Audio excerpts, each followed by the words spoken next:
The police lifted her legs and then hugged her tightly. What was going on? Just a moment ago, the woman wanted to get back at her boss by printing her butt and sticking it on the company door, but she didn't expect the printer's glass to be so thin. When she sat down, she fell right in. She tried to push herself up, but ended up sinking deeper. Luckily, her phone was right next to her, so she called 911 right away. When the police arrived, he first lifted her legs to check for glass shards. Then he puts torn cardboard around her butt to protect her without the glass in the way. The police quickly got her out. What did you think they were doing at first? On the road, the back half of the car was nowhere to be seen. Where's the rest of it? They smashed the window. The driver was still somewhat conscious. The man in the passenger seat had a face covered in blood. Firefighters immediately began the rescue operation. Meanwhile, others set out to find the missing half of the car. After walking 666 meters, they finally saw the car's rear end stuck on a fence. Inside, a woman was unconscious. A firefighter checked her pulse. She's alive. At that moment, the woman woke up, looking terrified. Even in this state, she was still worried about the others. Where are the others? They're about 100 feet away. The firefighters reassured her not to worry, put a neck brace on her, and lifted her onto the stretcher. So the question is, how did the car end up in two pieces? The firefighter shaved his head, but he got mocked by his co-workers. Damn, son, somebody get me my shades. Nice chrome dome, buddy. Some even said his bald head affected their work. The man felt really down because he was diagnosed with cancer last week. He didn't even get to attend his son's wedding. He had to shave his head for chemotherapy. But during a rescue, because he was bald, the person in trouble refused help. I'm good. What? Preferring to stay in the fire. Why is there such a big bias against bald heads? The doctor pulled a cockroach out of the girl's nose. The nurse was in shock. A cockroach. What? But how did the cockroach crawl into her nostril?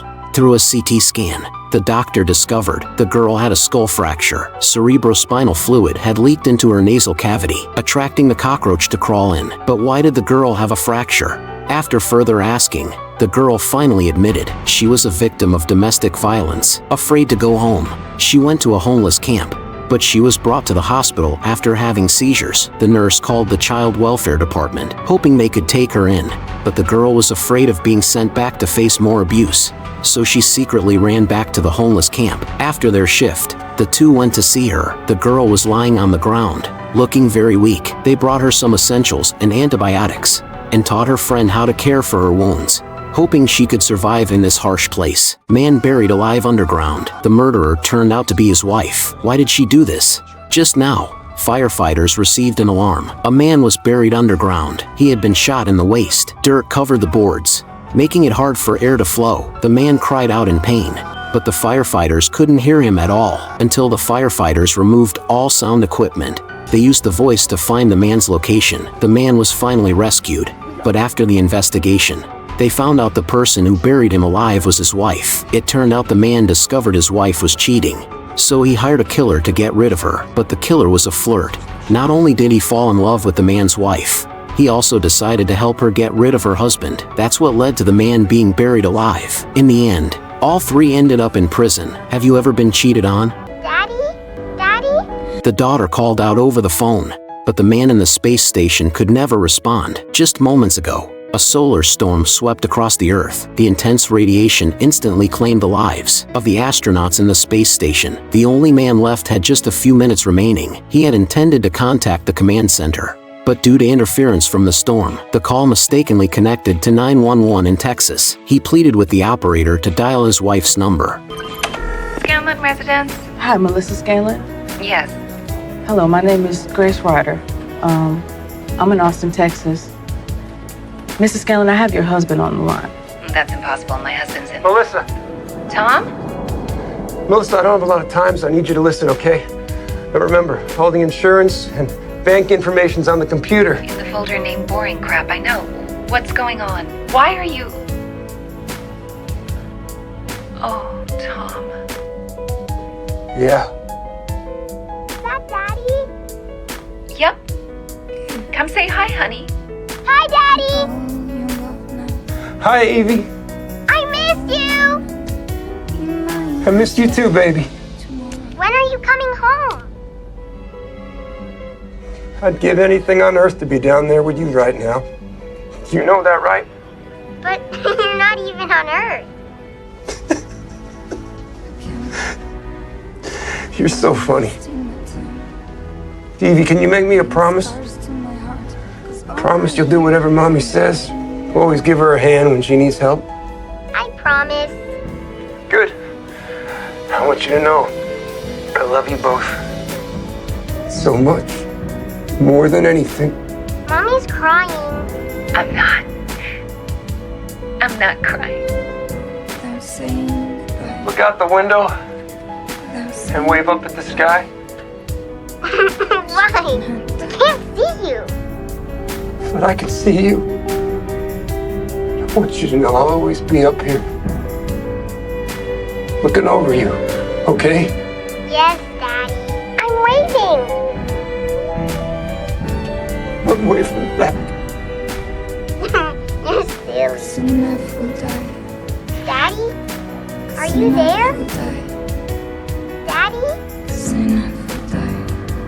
Daddy? Soon enough we'll die. Train derailment. A girl was severely pinned down by a steel bar. My side really hurts. The firefighter found the force of the crash, had pushed the girl's leg up into her torso. He took off the girl's shoe and found her foot still had sensation. Just as they were about to rescue her, they discovered the other end of the steel bar was pressing against a man. What up, Marine? The steel bar must be moved to save the man, but doing so would crush the girl on the other end. Based on the injuries, the captain decided to save the girl first. Buck disagreed. He had promised the man's fiancée he would get him out. He decided to saw open the car window from the outside. The captain didn't agree. If this thing topples, we can ride it down, but if you're on the outside... I know. I will be crushed by 100 tons of train car. The captain couldn't argue with him and had to let him try. Buck went outside and started sawing the car window. After 777 minutes, the window was finally cut open. The woman was safely rescued with a basket, and the man was also sent to the hospital. What a great firefighter! The motorcycle causing a chain reaction of accidents. But when the firefighters arrived, they couldn't find the person who caused it. Where is he? Up there. How strong was the impact that it could smash through metal? The firefighters quickly set up a ladder and climbed 3 meters high to rescue people from the truck. Can you hear me? But no one answered from inside the truck. There were only stacks of boxes. The firefighters had to use a saw to cut open the truck. 10 years later, they finally got the truck open. The firefighter who climbed in found the person responsible for the crash, but he looked completely different by then. The paramedics quickly put a neck brace on him and carried him out of the truck. Would you still dare to ride a motorcycle? The boy was hiding on the roof and refused to come down. His father had no choice but to call the firefighters. The captain sent the most handsome guy to communicate with the boy. The boy put his hand down. The guy found it a bit funny, but he held back his laughter. The boy felt very embarrassed. The firefighter asked him, "How did this get stuck in there?" The tires smell like cinnamon, and I really like cinnamon. Fortunately, the boy's airway wasn't completely blocked. After they got him down, the firefighter asked the boy to blow hard to try and push it out. 1, 2, 3, blow. Clearly, this method wasn't working, so they had to go with plan B. Use tweezers to pull it out directly. You promise it won't hurt though, right? Yup. You swear? Do I swear? The captain gave him a look. I swear. The guy grabbed the toy car with the tweezers and started pulling it out.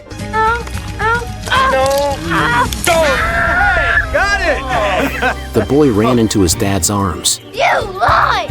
You promised it wouldn't hurt! The guy looked embarrassed and could only joke about himself, saying he was a liar. The firefighters got an emergency call. They had to rescue another ambulance. It turned out that on the way to the hospital, the fire truck had skidded, causing an accident. Inside the ambulance were a patient who got stung by a bee and a firefighter with a broken bone, but the back door was stuck. To save them, the firefighters tried to force the door open, but the driver stopped them. He said that any damage to the private rescue unit's car had to be paid for by the firefighters themselves. Suddenly, the patient inside started seizing. The firefighters had no choice but to break the door open. They took the door off and saw that the man had passed out. The firefighters quickly intubated him to help him breathe, and he finally stabilized before being rushed to the hospital. What a dramatic day. The baby was stuck under the well cover. Oh my God! but the firefighter's arms were too short. She couldn't reach the baby. Just a moment ago, the firefighters got a call. A family had a car accident on the grass. The mom passed out. The son had minor injuries, but while the paramedics were checking the mom, the son suddenly said, Where's Layla? She was right here. Who's Layla? She's my baby sister. Where did she go? Seeing the empty baby seat, the firefighters got the crowd to help. They finally found the baby under the well cover. The firefighter rescued the baby. But I wonder, how did the baby end up under the well cover? My wife's in there! The firefighter forcefully pulled out the man, who was desperately trying to climb back in to save his wife. My wife! Let me go! The firefighter stopped him, promising they would save the woman. They climbed a ladder and broke through the window. The woman was still alive, but the flames were too intense and quickly engulfed her. She cried out in pain inside, but after a while, the sounds stopped. After 666 minutes, the glass was finally shattered. The woman was found collapsed in the fire. When she was pulled out, her entire body was burned, and she had lost consciousness. The paramedics couldn't even insert a breathing tube. Hey, they're working on her. Let them work on her. Her husband could only watch in agony. Helpless, after some basic treatment, the woman was taken to the hospital, but it was clear that there was no hope of saving her.